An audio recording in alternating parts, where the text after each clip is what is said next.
temps que no és vingut encara, com un passat accelerada lluita de combatius balcons i estandards. Enyoreu temps que no és vingut encara, irà de punys pacífic de Corbelles, nou de cançó. Bona nit. La Rosa Pujol em va demanar si podia fer una petita presentació del poeta que ens ha reunit avui aquí, de com el vaig conèixer, del que significa per mi el Vicent Andrés Estellés. Era d'ell que havia de parlar, oi que sí? Sí. Doncs, si us soc sincer, no va ser fins fa uns 4 anys, quan va ser la Rosa, que em va demanar també si volia llegir algun poema en el micro obert, que no vaig aprofundir en la seva obra. Mentre buscava algun poema que em fes sortir del pas del que m'havia demanat la Rosa, vaig descobrir un home sincer, un home planer, que cada poema m'anava agradant més i més. I com deia un professor meu valencià que vaig tenir a l'escola, Mira Pere on, avui tinc l'honor i el repte també de presentar-vos a un home que si hagués nascut a Hollywood tindria una estrella en el passeig de la fama. Si hagués estat un cantant tindria un disc d'or o de platí. I si fos futbolista en tindria no una pilota d'or, sinó 3 o 4 o més. Quantes en té el Messi? Sí. Doncs una més. Però com que va néixer a Burjassot, té una estàtua en un banc, que si ho mirem bé és molt millor, perquè a l'estàtua de l'Estellés t'hi pots asseure al costat i fer-li confidències, i ell, com a bon poeta, t'escolta en silenci i et contesta en els seus versos. L'Estellés té una veu, la dels seus versos, que ressona en el cor de qualsevol persona que hagi estimat, petit, que hagi menjat pa amb tomàquet o s'hagi indignat amb la vida. Ell va néixer el 4 de setembre de 1924. Era fill d'un forner, del forner del poble, i ja des de ben petit va començar a pastar les paraules com qui pastava el pa. La Guerra Civil li va tallar els estudis, però no les ganes de llegir. Devorava els llibres com qui devora una barra de pa acabada de fer. Va fer de forner, d'orfebre, de mecanògraf, de periodista i finalment de poeta, que és com dir que va fer de tot una mica, però amb rima. Va treballar al diari Les Províncies, on va arribar a ser redactor en cap, però com que tenia més idees de les que podia suportar la censura, el van jubilar anticipadament. I ell, en lloc de queixar-se, va aprofitar per escriure encara més, així que gràcies censura per regalar-nos una mica més d'Estellés. Va escriure en un temps en el que fer-ho en valencià no era només una opció estilística, sinó un acte de resistència. En plena postguerra i amb la censura vigilant, ell va decidir parlar d'allò que molts no volien escoltar. La seva poesia és com una paella ben feta, allò que té de tot. Té amor, mort, sexe, fam, injustícia, llengua, país, política, humor, que ve a ser el mateix que la política. També té tendresa, però per sobre de tot té una cosa, és la veritat. Una veritat que no fa mal, però que sí que remou. Una veritat que no crida, però que sí ressona. Va escriure sobre València com qui escriu sobre la mare, amb estima, amb dolor, amb orgull. I si alguna vegada heu llegit el llibre de les Meravelles, sabreu que és com fer un passeig per la ciutat amb els ulls d'un poeta i el cor del poble. L'Estellés no era un poeta de faristol, era un poeta de bar, de carrer. Parlava del que ens passa a tots, però ho feia amb una gràcia que ni els monologuistes de la tele d'avui en podrien igualar. De fet, si l'Estellés visqués avui, segurament tindria un podcast que es diria Paella de versos. Perdó, arròs amb coses de versos, que no podem dir paella. I parlaria de la vida i de la mort i de les parelles que caminen lentament pels carrers de València. l'Estellés és i serà sempre la veu d'un poble que no vol callar. Un poeta que ens va ensenyar que escriure en valencià era resistir, però també estimar. Així que, si avui el presentem, no és perquè calgui recordar-lo, és perquè cal celebrar-ho. És perquè l'Estellés no és només un nom dels llibres, és una manera de mirar el món. I ara deixeu-me fer el que ell feia millor, callar. Callar i deixar que parlin els seus versos. Em pensa que l'altre dia en parlava, del meu vici d'escriure. I em sembla que, titllant-ho de vici, no deia tota la veritat. Car més que de vici caldria parlar de necessitat de companyia.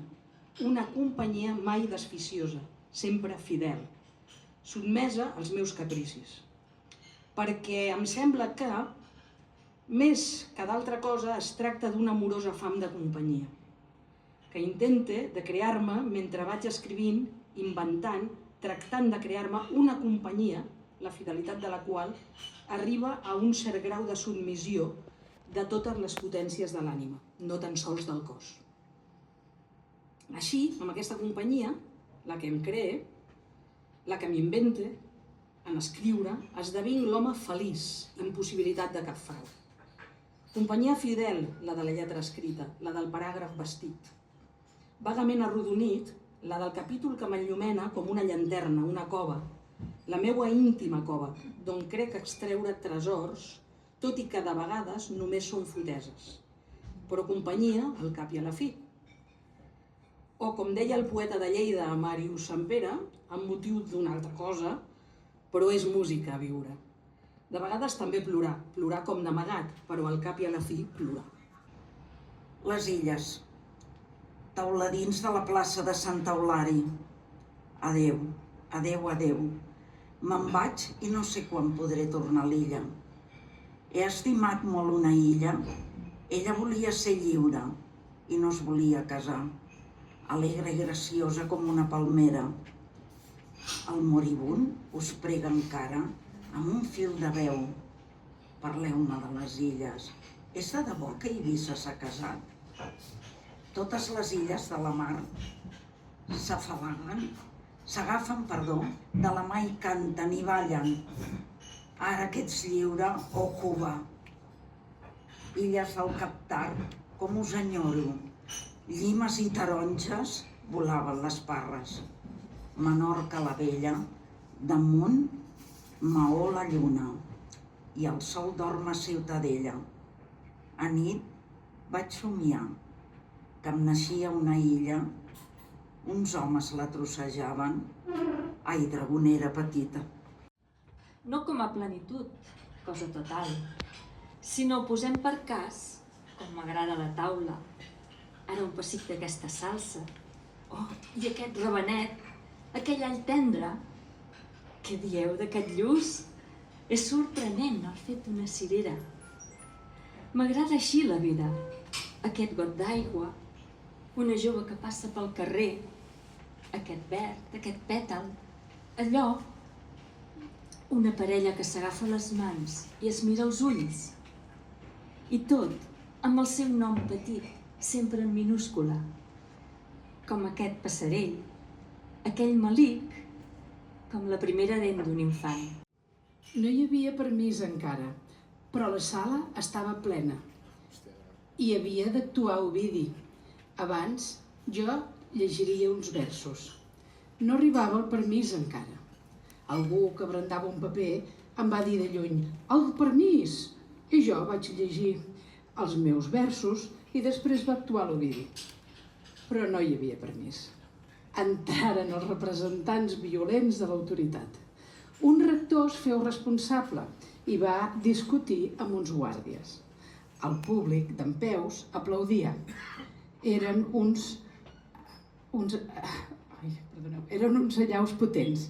Era el poble de l'Horta. Era un poble com un canyar, l'irat canyar de Pep de l'Horta. La nit és el meu regne. Tinc un desig enorme d'escriure per la nit.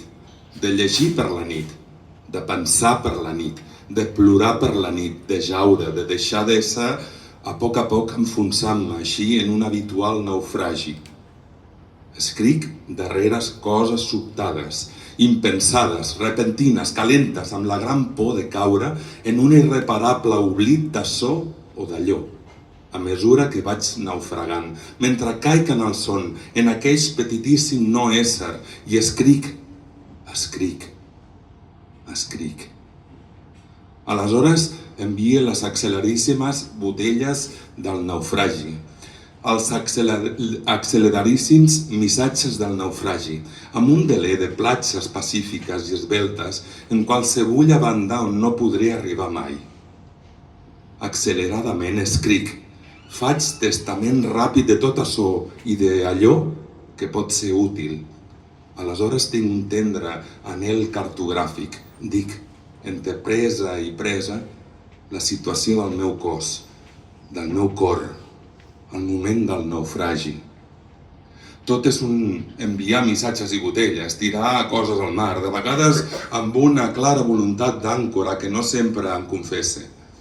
La nit és el meu regne, el meu mar, el moment postrer del meu naufragi. Escric mentre una sal i unes ones m'emplenen els pulmons tot el cos, mentre em rossega el cos l'amargor del naufragi. No podia faltar el vi damunt la taula. Una solemnitat, un ritu que venia des de la nit. El vi encenia la taula, encenia la casa, encenia la vida. Una vella litúrgia nocturna, inescrutable, encenia la sang, palpitaven els ulls. Una solemnitat, un ritu que venia des de la nit febril de la caverna. El vi begut a casa, a l'hora de menjar. S'oficiava el vi, lentament i greument. Parlo del vi dels pobres, el vi que ens feia forts. Un tros de ceba crua, un rosegó de pa i un got de vi solemne. Parlo del vi dels pobres, begut solemnement, l'aliment de la còlera, el biososteniment de l'afany o la ràbia, el vi de l'esperança, el vi dels sacrificis, l'esperança rompuda, plantar cara a la vida. Va trobar feina en una gran empresa globalitzada. Content com un gínjol, ho va dir a tothom. Els amics, els pares, els avis, a la germana. Per fi podria cloure una penosa etapa de fracassos infinits. El primer dia, seguir fil per randa el guirigall de normes exigents que l'empresa displicent disposava.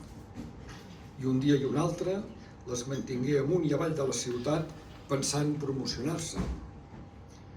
A finals de mes, però, va comprovar que no podria canviar encara d'entitat bancària. Hauria de seguir passant les nits al mateix caixer del Passeig de Gràcia. I el poema que he escollit de les Tallers no té títol, però aquí posa treballa perquè és la primera paraula del poema. I diu així: treballa amb molt d'amor un idioma que em serà molt censurat de vegades. Ho pensa, ho sé, i no em puc aturar, car he de dir coses molt necessàries per al futur de l'idioma que empre. Vindrà algun jorn que ho reconeixeran. Em buscaran, però no em trobaran. Llavors diran, però en vers, quina pena. Per no tenir no tenia, ni tan sols una set d'aigua, però duia en els seus ulls un estel per on anava. Per no tenir no tenia ni una amiga ni una llàntia, però duia en el seu front, com un estel, una llàgrima. Criatura, filla meua, el món té la fel amarga, mai no perdona a qui du, com un ram, una esperança. I quan la nit arribava i no sabia on anava, duia en el front una llàgrima i en el cor una set d'aigua. Venies d'una llarga família de forners I a tu t'agradaria ser forner, com els teus, i entrar feixos de llenya, de pinassa, en el forn, i fer el rent en caure el dia, com el feien. I a mitjanit en el forn per a pastar. Creuar amb una ràpida ganiveta la pasta i escombrar lentament. Prendre-li foc al forn, ficar el cap al forn. Aquell infern de flames que olia intensament als matins del garbí. Pujar al cabó, aquell calor humit, i deixar caure el pa, aquell pa cruixidor i alegre a les paneres, i tripular el forn, fer-li créixer el foc o fer-li minvar. Tu series forner com ho feren els teus, i al costat del teu pare aprengueres l'ofici, nit a nit, dia a dia, i ara en tens l'enyorança. Una amarga enyorança per a tota la vida et creu el pit de banda a banda, amb aquell ràpid senyal de ganiveta que no pots oblidar. Allò que més t'agrada, d'on et venen els versos, els arraps en la cara, aquells dies salvatges, quan entraves als feixos de pinassa en el forn. La mort venia de vegades, però mai no se'n volia anar, car es trobava bé, allò que es diu ben bé, ja saps, com tu quan surts al corral i jugues amb els pollets i amb els conills i agafes una pedra verda i la trenques amb una pedra blanca i et poses a plorar de sobte perquè sí, sense cap de motiu. I com que ningú no et fa cas, calles. I després tornes a jugar amb açò o amb allò. Mai no se'n va la mort. I es va quedar per a sempre amb nosaltres, la mort. Tinc ganes, unes ganes horribles, d'olorar això. El fem dels estables, amuntegat en un camp d'aquells que recorda de sobte a Beneferri. Una olor que m'indica aquells camins finíssims que feien en les caixes de sabates els cucs de seda per damunt de tomellos ben secs. La caixa de sabates amb un forat damunt. Perdó. I mon pare venia amb un saquet de brossa que agafava grapats dels marges pels conills. De vegades duia, sense saber-ho, grills. Els grills entre la brossa. I a mitjanit, quan érem tots al llit, començaven a cridar i cridar, a planyar-se'n, potser sentir-se petits, molt més petits encara, i abandonats, i sols, lluny dels camps, lluny dels marges, com jo lluny del meu poble. Mon pare no volia que matàrem els grills. Mai no em va matar cap. Mai no n'he matat cap.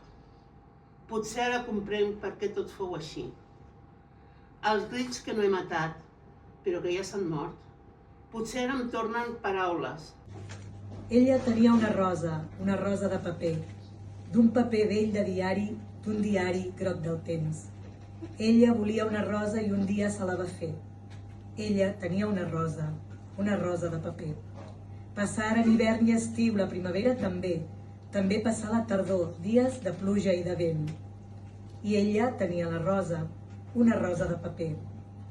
Va morir qualsevol dia i l'enterraren després. Però al carrer on vivia, però en el poble on visqué, les mans del poble es passaven una rosa de paper. I circulava la rosa, però molt secretament, i de mà en mà s'hi passaven una rosa de paper. El poble creia altra volta i ningú no va saber què tenia aquella rosa, una rosa de paper. Fins que un dia d'aquells dies vam anar a l'Ajuntament que fos cremada la rosa perquè allò no estava bé. Varen regirar les cases, la rosa no aparegué. Va haver interrogatoris, ningú no en sabia res.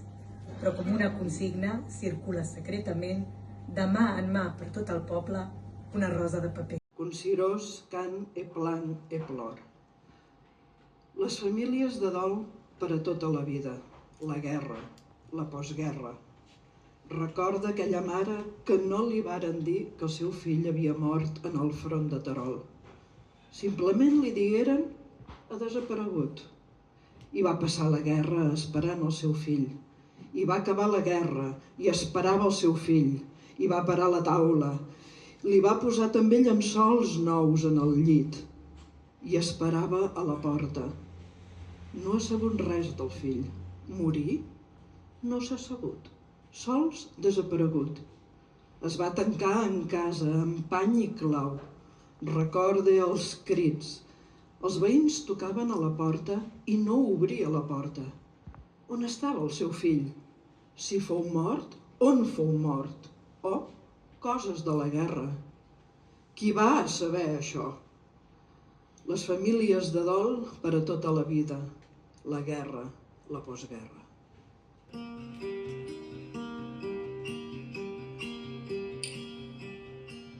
La nostra terra, els nostres somnis, cremeu les nostres cançons. Cobriu en serradures, hi ha mentides, la sang dels nostres morts. Arraseu amb bombes les valls i els boscos, les places i el nostre passat. Metàfores i arbres, aus i paraules i els seus refugis calmats. Tinc una llavor, guarde una llavor, petita però viva, per a plantar-la de nou. Tinc una llavor, guarde una llavor, petita però viva, per a plantar-la de nou.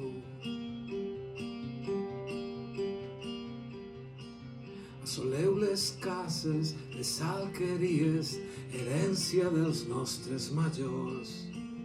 Talleu les oliveres mil·lenàries, ofegueu en sal els pous. Mateu-nos la memòria, la vida i la paròdia amb els tancs i amb els vostres avions. El dret i l'harmonia, el llibre i la poesia, desfer-ho tot que no en tenim por.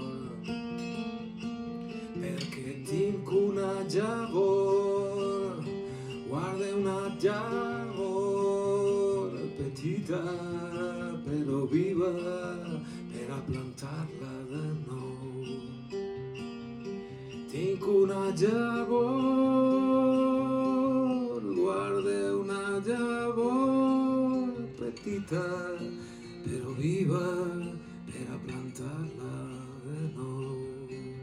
Per a plantar-la de nou, per a plantar-la de nou.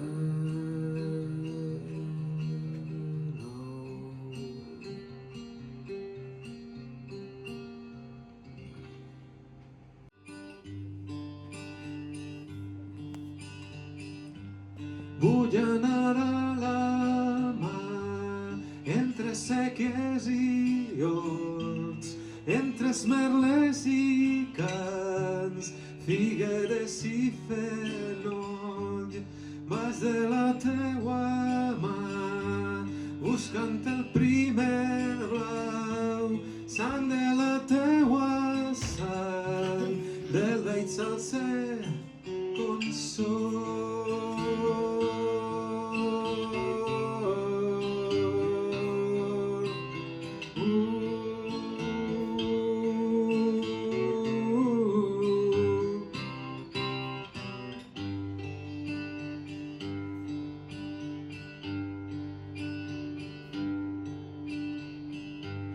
Alqueries de blanc, aigua alegrant els sols, cebes i floricols de la terra dels veus, vaig de la teua mà, escolta els teus tresors, des que te'n vas anar, tan dintre del meu cor.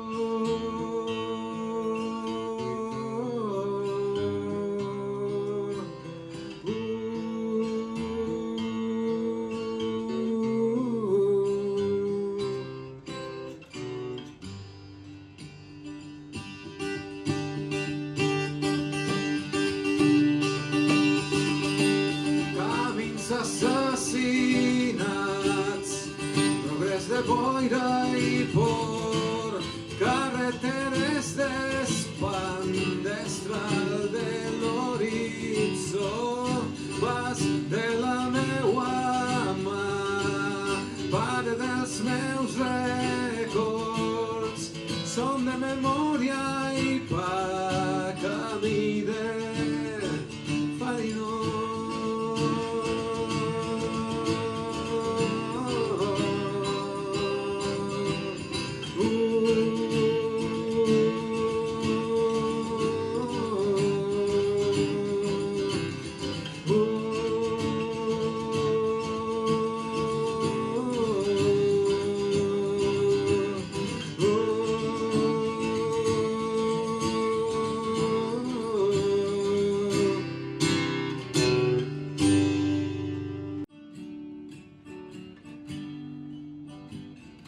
la ciutat que em distreu de l'amor.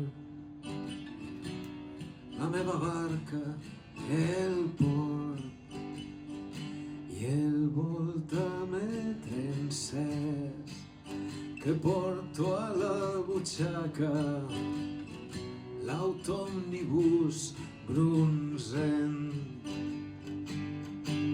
i el més bonic ocell que és l'avió. I temptaré la noia que ara arriba i ja em priva, li diré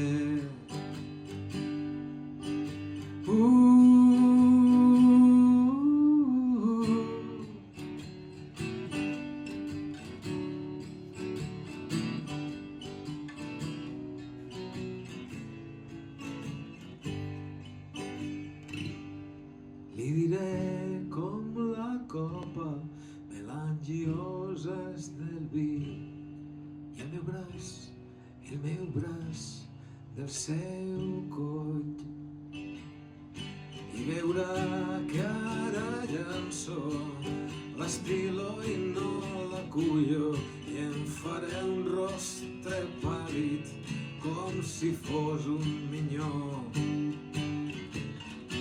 I li diré maliciós com un pinyó és la boca que em captiva,